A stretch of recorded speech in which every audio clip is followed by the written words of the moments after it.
Commençons peut-être par le premier sujet que tout le monde, tous les clients nous posent en premier. C'est quoi ton taux d'intérêt?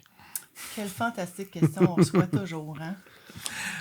Encore plus avec une philosophie que les taux montent. Je sais pas vous autres, mais moi, en tout cas, le téléphone sonne plus. Ils sont juste en train de magasiner. Ouais. Ouais, j'ai eu mon renouvellement de Desjardins, puis le taux est au commercial, mettons, à 4,8 ou 5,1. Fait que, effectivement, là, on voit que les gens regardent ailleurs. Fait que c'est souvent le premier pourquoi on veut travailler avec un courtier. C'est comme ça aussi des fois que la publicité nous vend aussi. Là, c'est d'être capable de négocier les meilleures conditions pour le client. Mais Jean-Luc, qu'est-ce que tu réponds à ça quand le client te demande, c'est quoi ton taux?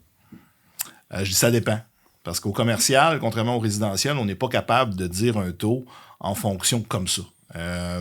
Sur un dossier de multilogement, 5 logements et plus, oui, ça c'est plus facile, on se rapproche d'un dossier. Mais sur un dossier commercial, c'est impossible à dire un taux.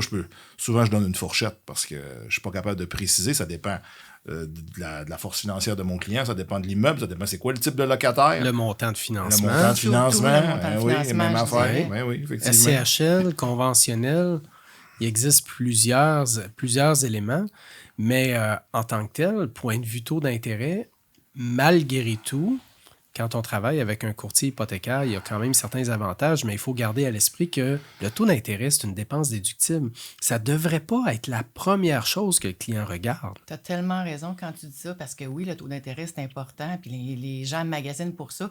En travaillant avec un courtier hypothécaire, bien déjà, on a des taux privilégiés, mais tu peux avoir un excellent taux, travailler avec un courtier qui est vraiment pas sur la coche, comme on pourrait dire, puis tu n'auras pas un bon service. Fait que finalement, ton financement n'ira pas bien, même si tu as un bon taux.